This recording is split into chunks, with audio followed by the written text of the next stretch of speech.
Welcome back, blood fans, to another spine-tingling season of Reign of Blood.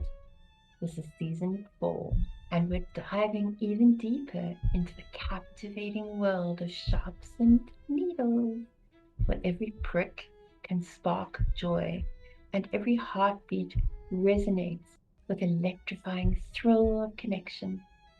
I am one of your hosts, Miss Kitten, and this is your sharp conversation platform that celebrates the exquisite beauty of blood play, both its artistry and in its intimate nuances.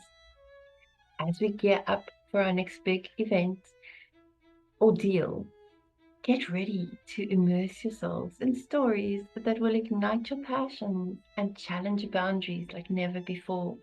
From the empowering narratives of those who boldly embrace their desires to the intricate exploration of trust and safety in the realm of kink, we'll delve into it all. But be warned, the season is dedicated to those who dare to explore. So consider this your content warning for discussions that will touch on blood, sharp objects, and emotional landscapes they traverse. So whether you're tuning in from the comfort of your own home or while embarking on a midnight adventure, grab your headphones and prepare to embrace the exhilarating. It's time to immerse ourselves in the rich narratives that weave together the fabric of our vibrant, bloody community.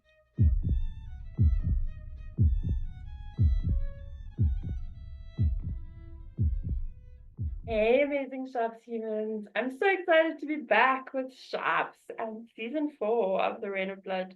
We are gearing down for Ordeal for 2025. We hope you guys are on the Patreon looking at our stencil competition that's going on. We hope you guys have got your tickets and that you're starting to have a look at the classes that are starting to come up. We're really excited to see you, and I'm really excited to be here with Ems today. Yay, my American partner in Hiya. crime. Welcome back. As always, I am super excited about today's guest on the podcast. We, at this point, have gone through a lot of presenters and educators, so it's always lovely when we get to meet someone new.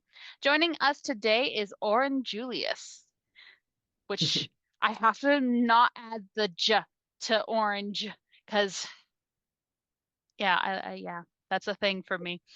Sure, that's fair. Well, welcome today. Would you like to go ahead and introduce yourself a little bit for our listeners? Absolutely. Thank you both for having me. My name is Oran Julius. I use they and he pronouns mostly. And I am based in New York City and a kinky switch who's really excited to talk about blood and sharp things today. We're really excited to talk to you about blood and sharp things. It's the most excited we could be for, for any chat if you tell us we get to mention a whole bunch of bloody stuff. But I'm interested to know a little bit about how you found this wonderful world of kink and stopped being a regular muggle and entered the dark side. And what did that look like? Yeah, that is a great question. I feel like when I talk to people about how they enter kink, it's usually one of two options. One, they like were sort of always kinky and kind of like into it without totally understanding as a kid, or they like were brought into it by someone they were dating. And I was the former. Um, so it was definitely very drawn to like representations of bondage or like uh spanking or just like things that were like a little kinky that are supposed to go over kids' heads, but like and I guess maybe did, but like was drawn to it in some way. And then when I was a teenager, I like discovered the world of written erotica online, and very quickly fell down a like kink BDSM rabbit hole and was just like, oh my God, I'm so into this. And started exploring from there. I had a partner at the time who was also open and curious to explore, and we just kind of figured things out trial by error as young kids do. Um, and then sort of like as I got older, and like moved to a city, was able to, learn more through books and classes and community and that sort of thing. And when did you find sharps? How do sharps fall into the picture? I see beautiful ink on your body, so sharps are definitely part of your life. But tell me a little bit about that journey and what it looked like for you. Yeah, it's funny you mention that because I actually used to be really afraid of needles. And didn't get tattoos until I was like 20, I don't know, in my 20s, something like that. And I like hated shots at the doctor and having blood drawn and everything. And then part of it is I did get more used to them with needles. I mean, sorry, with tattoos. And I really liked body piercings, and I had my nipples pierced, which was like the most painful thing I had experienced at that point in my life. And I was like, okay, if I can survive that, I can do anything. That was my like pain threshold marker for a long time. And yeah, the first time I actually saw needles in play, I was at a play party at a friend's house. I used to go to these parties like every couple months that my friend would host in their like big loft apartment. It was like, I don't know, 30 people, very like punk house, do it yourself, casual play parties with a lot of like hard players. And that was where I sort of got introduced to a lot of the things that I do now. And it was actually a tattoo artist who was piercing someone for play at the party. And they did like a set of needles down the inner thighs of someone and were doing a lot of like manipulation with them. And I remember being like so horrified and like amazed and drawn in at the same time. And I like couldn't look away, but I was like freaked out. And I thought it was beautiful. And um I honestly can't remember if that was the same night I saw Staples for the first time as well, but they were around the same time. And I was really drawn to Staples. I honestly don't even remember why. I just like was. And so I actually started learning with that. I had a friend who um, taught me and a partner how to do them and safely and got really into those really quickly. And then from there, kind of eventually graduated to needles when I felt ready for something bigger because the staples are really, really small. Um, and then basically, the moment I tried needles. Specifically, I started as a bottom, which I think most people should personally, to experience the thing. And I was just like, oh my God, I'm obsessed with this. Like, it's so hot. It feels so good. It's like a delicious pain. And yeah, just from there, just kind of became obsessed. And have like continued to explore it and grow and um, learn to top for it like after, I don't know, a year or two of bottoming. And yeah. I absolutely loved listening to that. You have an incredible laugh, but you've also got an incredible smile. So watching the Hmm. memory make you smile like that was just quite special. And I have to say, like, it's probably one prick and I was hooked. And it's probably the Yeah. only prick that hooked me like that. And True. when you describe the pain, I so agree with you. It's just delicious. It's just the right amount at the right time and the right intensity, and there's nothing that quite matches that. Um, Yeah. and so I'm going to let you ask the next question. What did you want to ask this incredible human? So, as I was sitting here, I mean, same thing. For one, Miss Kitten is obsessed with tattoos. I also I do tattoos. I actually don't have a single tattoo on my body, and I have two permanent piercings. I need to change that. I just keep saying I want to keep my real estate open for the non-permanent ones. October, October, it's a date. Okay, okay, it's October. If it happens in October, you're getting a tattoo. Okay, deal. Okay, okay, deal, deal. Miss Kitten and I are potentially going to be officially meeting in person by October, so So um, fun. we'll So see how it goes there. we'll just add some ink. I was very interested in your staples. We don't get to talk to a lot of people who do intense amounts of staples. I think staples is like a sounds terrible, but a gateway kink to needles a lot Yeah, of the time. It just sounds terrible when I Yeah. say it, like I'm discussing meth or crack or something else. Um, but we are highlighting staples for the next couple of months with our Vampire Academy series. So talk to us a little bit more about uh, your love of staples, what you use them for today, why you love them, those kind of things, Oh, I for guess. sure. It's funny, I actually next month I have a class on staples that I'm excited about that I haven't taught in a couple of years at this point. But I love staples for a few reasons. One, because they were like the first sharp, pokey thing that I did. And it was like when I was starting with it, I was really scared, and it was the best, like one of the best scared scenes I had had ever, like with the first time I did it. Like I really love fear play, and I, for better or worse, it takes a lot to scare me.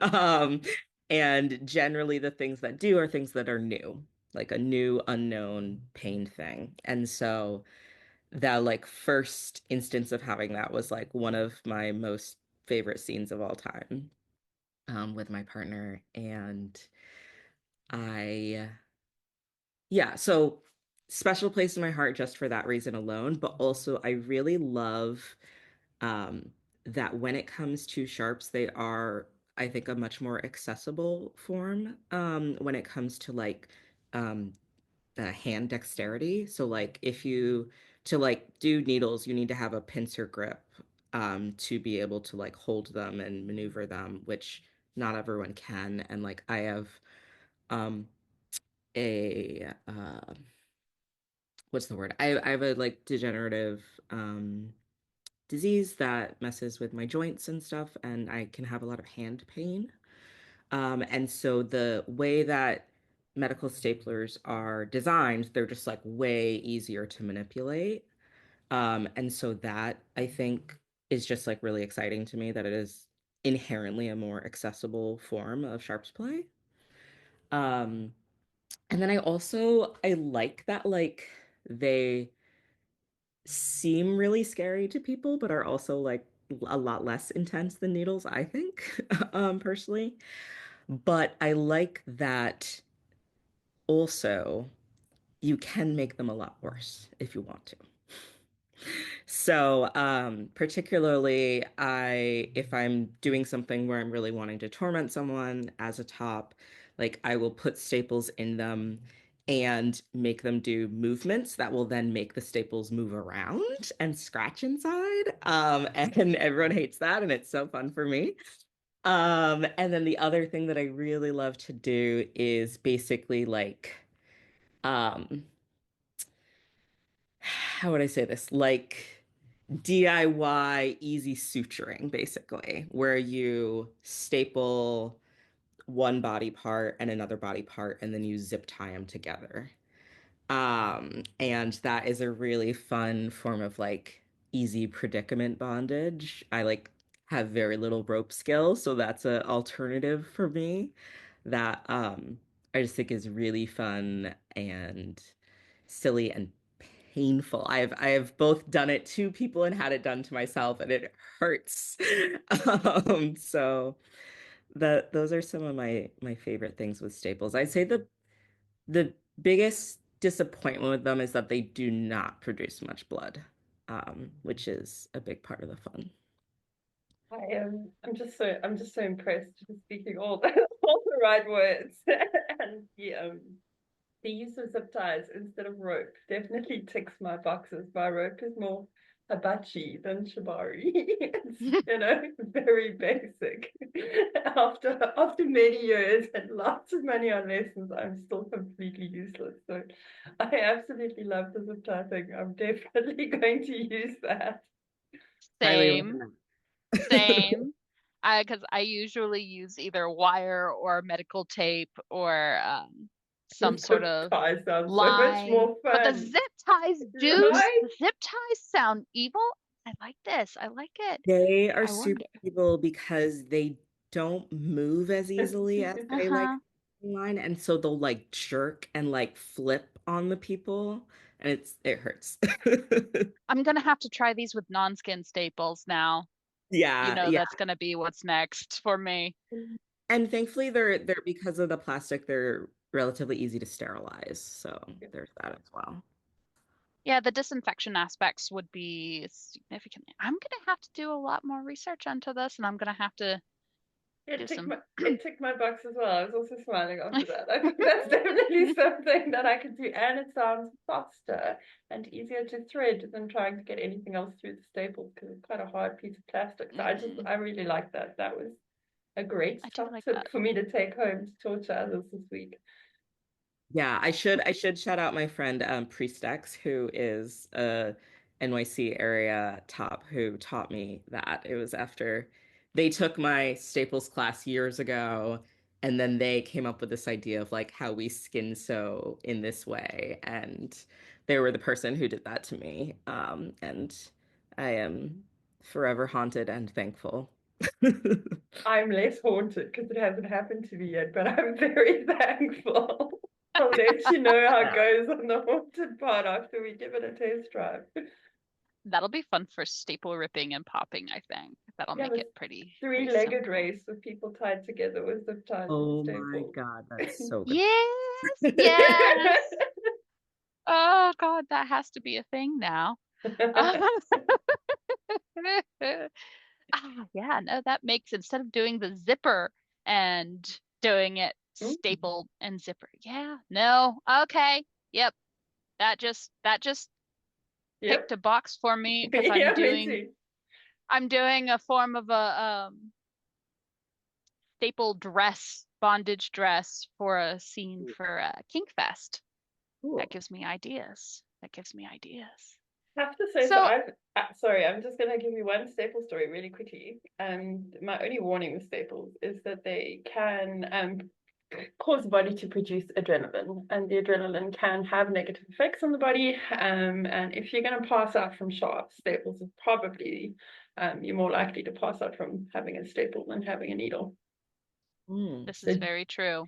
just Is that something to because of keep the in mind. spring load I think function? it's just because It's the anticipation. the adrenaline your body's Hmm. producing. But funny enough, in my in my entire career, the only two things that seems to make people pass out is blood cupping with no blood and staples. Yeah, I had a week of them, like three down, one, two, three. They all dropped like stones. So it's just something. It's interesting. I find them less intimate, and I will warn you that if you use them in mass amounts, I think we did 356 in a penis one day. Mhm. Taking them out is a Yeah. very, very long process. So having a way to rip them out is much more productive. Uh, sorry, other people are probably pretty used to Miss Kitten and I. We're a little deranged, if you hadn't guessed that already. Um, I love it. I love it. no. So the class that you are teaching for us is called Needles, Blood, Size, I believe, or Glove Blood is and Gloves. There we go. Yep, yep, yep. It was the gloves because I remember exactly thinking because we have a no glove, no love policy for the for the platform, and that's definitely the gloves part stood out to us. I remember now. So let's talk a little bit. I guess this is specifically a Needles 101 based class. Mhm. So when folks are looking at, stepping into the world of sharps, Um, what are kind of some of the recommendations that you have for people looking to start the journey? A lot of Reign of Blood folks are very well down into things, but we bring in a lot of new folks too. Mhm. So what would you recommend for them? Yeah, so I think there's a lot to learn. And so just as a beginner, like pace yourself. And I actually forget who said this, so I can't quote them, but I saw um a post recently where someone was saying like blood is not a race, like blood play is not a race, like you should pace yourself. And I think that's really important. Not playing above your skill level is a good way to ensure safer practices. Um, I think taking a class for the first place, like before you try something, is always best practice. Especially a class where there is going to be like detailed hands-on learning, whether that's through demonstration or ideally um, you getting to practice along and like under supervision. Um, I also think when people are learning a new skill, that if there's a way for them to learn it on themselves rather than just someone else, that that is really useful and um, a way to like not just be more aware of the experience yourself, but also like not having someone else, be subject to like any errors that you make because you're learning and errors happen when we're learning. Um, and then like the other big thing is just like really learn the safety. Really, really learn the safety. This is a form of edge play. It carries more risks than other things, and that doesn't mean that it is wildly dangerous and we can't have safety measures intact. There's actually a lot of things you can do to protect yourself and anyone involved, and so make sure you know what those things are. Yeah, I think I loved what you mentioned there, and I'm going to butt in very quickly and say that shops, there is an aura in the shops community that it is about perfection, and I think it's not. It's about being personal, and what that experience looks like doesn't actually really fucking matter as long as the experience is just epic. The two people that had it together, and I think there's a lot of pressure to show up and have perfect work, and I Mhm. think experience gets lost a lot. So, um, yeah, find a way to make the intent of the experience the valued part of it, and don't worry so much about what the your technique gets better over time. You get better at everything if you practice. Like that'll come. If there is great intent and the session means a lot, like that is so much more important than how perfectly placed the needles are. Absolutely. Yeah.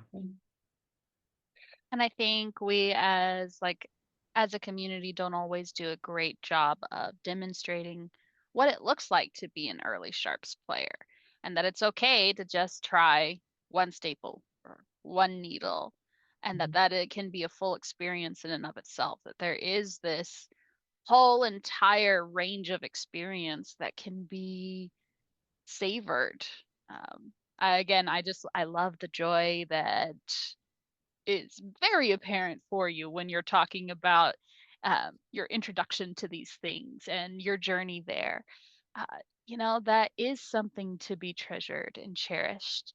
Uh, Mhm.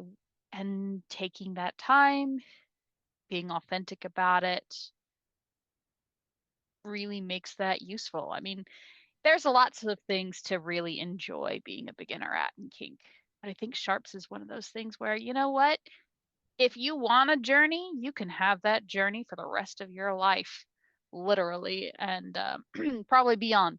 I'm gonna be honest. No, I Like, definitely consider myself still learning, and mhm. I know enough to be able to teach other people, but like my I mean definitely in terms of precision, my hands are all over the place again because of my abilities, but I think being willing to recognize that there's more to learn still is a big part of being a responsible player. And it's enjoyable. Just the process of learning and growing and figuring things out, addressing new challenges. That's the part that we don't talk about often enough, I think. We take the pretty picture of the well done thing and the outcomes of these, and we see it. Um, but we don't talk about just the joy of the journey, wherever and however it is, whether that's 58 gauge needles through a cock or it's a single staple that you're messing with a little bit. I know this is probably not the right platform, but I think we put the pressure on the community ourselves when we expect them to come into the community and do a Lobus basic as their first ask. So I think what we're selling the community as an achievement is the wrong message. But that's my own personal soapbox. I'm not going to raise it yet. Yeah. So, I mean, and I think having that capacity to recognize that it's okay to explore our own bodies, it's okay to explore, I mean, because that's really what this is about. We're connecting underneath our skin, underneath our partner's skin, and it's a beautiful thing. So sorry, I was going to ask you, related back to that comment, how I also encourage people to pierce themselves. I don't think it's fair to ask me to harm you if you're not prepared to harm yourself. If you can't do the action to yourself, you shouldn't be asking me to do the job for you. So that is my logic. It's a very South African thing, though, so it's not universally accepted. But that comes back to a question on what is kink and then what is self-harm in the practice. So how do you advise your new players to be able to identify what is healthy exploration and what is actually bordering on harm? Yeah, I have to say I am still figuring out the answer to this question. And I think about it a lot. Um, I'm someone with a self-harm history myself, and so I can be a bit wary of the reasons why someone might want to engage in any kind of pain play. But if we're talking specifically about needles or sharps, anything involving cutting and breaking the skin.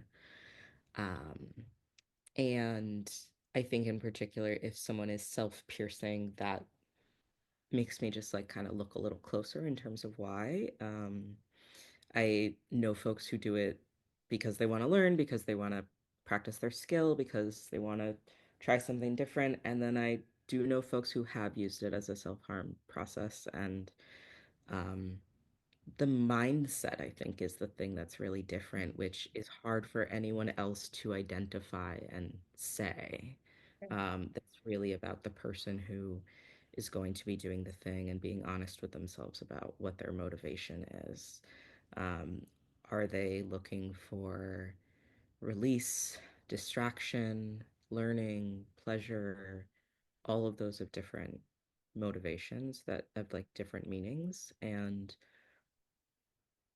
I don't know what, Rain of Blood's stance is on self-harm, and I think so edit this if you need to. No, But we're happy to talk about it. And okay. we super believe that we should be talking about it. And Um, I don't think you can hide the question in this community. And I think it's something that I probably get asked in my inbox 3 times a week. yeah, so what I was gonna say is I don't think self-harm in and of itself is something that like we need to tell people like don't ever do, right? It is a self-regulation method that is sometimes a safer option than other things that people might be doing. I think if people are in a practice of self-harming, whether through needles and sharps or other things, that like harm reduction is an option. There are ways to, increase the levels of safety and decrease the levels of risk in the same way that you would for play. And that information should be available to people as well. I really do. And I'll stop butting in, sorry. No, you are a-okay, Miss K. Feral Thank kitten. I'm you. just excited because this educated so fun. You are very fun. So, one of the things that I'm very interested in as a person um, is barriers of entry. Like, what keeps people who are interested in doing this thing from being able to access it and engage in it? Like, what are those hurdles that they're facing? So, in your experience, what are some of the hurdles that some of these newer players experience when they're trying to take the leap into this part of the community? Hmm. That's a good question. Because I have to say I'm more connected with people who have taken the leap, right? I meet the people Same, once they do same. show up to the class. But I I will say I have had conversations with people in the past where they've said, "Oh, I want to learn this thing. I'm curious about it." Um, but it's just kind of like not a priority. And so like maybe they don't take the class and they are trying to be careful. And so they're like, I'm not going to do it until I take the class, but then they haven't set aside the time. Um, there is the reality that like money can be tight for folks, and usually these classes are paid things. And maybe someone can't afford a class, and including like the gear. I think needles are relatively cheap in terms of like, I don't know, compared to like leather. But it's still something that costs money. And depending on where you live, access can sometimes be hard to get the materials without a license, medical license. Um, and then I'm sure fear is probably part of it. I'd say that's why it took me the time that it did. Um, I eventually got there, but like if I wasn't scared, I probably would have tried it years before I did. So, It's interesting, your story. I would say about 50% or so of the Sharps players that I have met have had like a legitimate diagnosable phobia um, of Sharps a blood injection injury based phobia. Um, including my partner, who's actually a licensed phlebotomist. Um, yep. Still working on that one. But yeah, very much so. And I think there is space for that fear play and that use within the kink itself. I The think other my thing, fear of needles left very quickly, but sorry, you were saying? yeah, no, sorry to interrupt. The other thing that just popped in my head was you also have to have someone to explore with, right? A lot of people don't want to try a new scary thing by themselves. They like want someone to try it with them. Whether that person is like more skilled and can do it to them or teach them or whatever. And so I think if you're like, oh, I'm into this thing and maybe I feel like it's weird or I feel embarrassed about it or shy, like, and I'm not going to talk to anyone about it, and then I don't know anyone who is into it as well, then that could be a barrier as well to people finding and exploring it. Think in this community, especially in the shops community, and I know because I'm sort of an outlying area, community can be very limited. So finding people to engage with, and I think a lot of the self-piercing comes from the fact that you just don't find a top. So you get a top it and bottom it for yourself. Mhm. And then once you learn to do that, you learn that it's actually amazingly cool, and you don't really want anybody else to top your needles for you anyway. But yeah, I think that finding players with experience or finding someone that can support your journey or finding a community can often be seriously hard. We hear that quite often. And For sure. And I think you bring up a really great point of, I don't want to do this alone. I think that's a big fear for people is they don't want to attend the class alone. They don't want to do the thing alone, whether or not they're actually doing it with someone, just having that emotional support, that social support there, uh, is a huge thing. It's lovely. I always love it when Miss Kitten and I both have also independent Discord servers. It's so nice when someone goes and just shares a photo in the Discord server and is like, hey, look at the thing I did, and people can share in that joy. It's Sharp's compersion. Um, and it is beautiful, and I think it is one of the things that makes the play so fulfilling for me on that aspect. So yeah, really, really great point there. And I think there are ways that we can, even if we're not in person able to connect with others, I think there are other ways that we can address that, and help support people who are coming in with that kind of a space and mindset. Mhm. What is still on your Sharps bucket list? Ooh. While you're thinking about that, I'm going to tell you what I learned this week. I learned Please. about leeches. I learned that leeches have 300 teeth. Look at that face. I hate leeches. 300 We warned teeth. you. We 300 warned teeth. you. They have 300 teeth. They have 32 brains. 32 brains? 32 Holy. brains and 2 hearts. That is the body of the little leech. Yeah, they're super cool. So that's that's on my bucket list. You're talking about peer play, and you're talking about all these things that are disgustingly, Oh my amazingly God. cool, and I just That, yeah. They're also ridiculously expensive. Like, she sent me some screenshots of what it costs to order leeches, and I'm like, I could pay my rent with that, just about. Yeah. My bucket list. That is a hard one. I mean, I think as a top, um, it is on my Sharps bucket list to suture someone's mouth closed. Really fun. Highly recommend. Yeah. Yeah, And 5 stars. then, as a bottom, I'd say going down to an 8-gauge needle, or up, I should say. It's Because I weird, have because you gotta go down, but you're actually going up in yeah. size, so it's totally like, come on, people, Yeah. help us here. That's Those awesome. ones, the evil fuckers. The I ones, love there's 8 one, I gauges. think there's Oh, a picture hold on on my. one second. Someone is at my Okay. door. My Sure. dog is barking.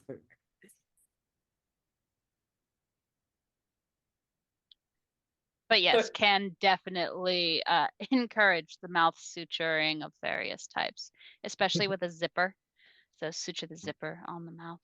Makes Oh it really easy to remove. my. Super great. Super great. Love it. there's lots of Especially if you ways. can then stuff things in the mouth with it. Mm. And I have some pictures of 8 gauge needles that were posted on my server this weekend, where they've actually got an 8 gauge needle in the leg and they put a 16 gauge needle through it, and it looks like a straw with a stick in the Yeah. middle of it. Yeah. When you see it in relation to that, you're like, okay, that's a big ass needle. That's a big ass sharp thing. Yeah. Working my way. I've done 3 8 gauges, and 12 is my happy place. The healing time for me is just a lot. So yeah. So, and I just find that the capacity that I need to be able to dedicate to healing my body from things like that is just something that I need to set time aside for. So yeah, in the fantasy land of no work, I would do that every day, but I can't. They definitely have a cost. I think anything up to about an 18 or a 16 are fine, and then anything below that, I really battle for the time period with healing. Sure. Yeah. 12s are my happy place. 12s are like my absolute go-to happy place between 12s and 16s. Any larger than a 12, again, the healing starts to be a real pain for me with my disabilities and the way that my body responds these days. I take a beta blocker that messes with the way that my skin heals a bit. So that's a pain in the keister, but yeah, no. Definitely read you there. I loved hearing that staples make shops more accessible for you. That's the first time anybody has really come up with an answer, and I found that very useful. So that's another thing I've made a note of, and thank you for that share. That was quite cool. Yeah. The one thing I will say is that the removal is still hard. The removal is not the most accessible, though there are a variety of different types of grips, so you could like get something that works better for you. Or you But could get your bottom to do the removing. that too. You know, there is always a solution to that. If you want to get yourself out of this, here is the solution. I'll time you. There is a prize. We're lazy sadists over here, like I disabilities. honestly, I like to do the removal, but I hear you. No, Or staple zippers. I am a huge fan of the staple zippers. Medical tape down, chunk, chunk, chunk. We ripping those bitches out. Well, rip the medical staple up with the tape. The tape won't rip.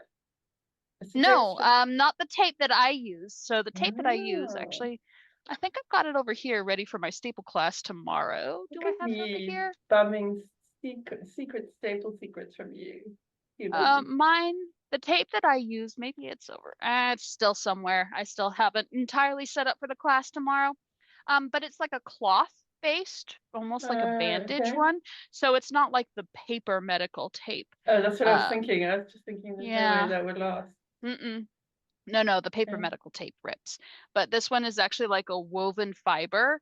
And so it sticks quite well. But that's and it comes disinfected and or you can buy it sterile. I mean, it's expensive, Oh, but you can buy it already sterile.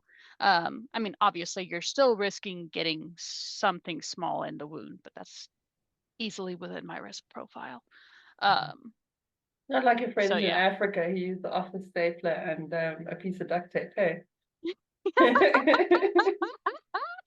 Duct Hey, tape. you know, Duct tape we've also all has cloth fibers woven into it. we've all done sketch shit, Miss K. We've all done sketch shit. We don't admit to the sketch shit always, but we've done it. I've had a really great time talking to you today, and I'm so excited for your class. And by the time this podcast comes out, it will already be on demand, I think. But we're just really grateful to connect with you. You're an incredible human, and thank you for your time. yeah. Thank you. Thanks for having me. All right, folks, make sure that you are staying up to date for the latest Reign of Blood Ordeal updates. We should have the close of the early bird sale very shortly. Maybe it'll already have closed by the end of this, by the time this is published. But we love you lots, and we'll see you later. And we still have scholarships open. Remember, we have full BIPOC scholarships available, and we have a pay it as you can scholarship available. So reach out to us. We're happy to make that happen for you. We believe education should be for everybody, and finance should not be a barrier. We are just super excited to be back with season 4. So stay tuned, stay sending me your amazing messages. And from my dungeon in a really beautiful sunny South Africa, lots of love and kitten kisses.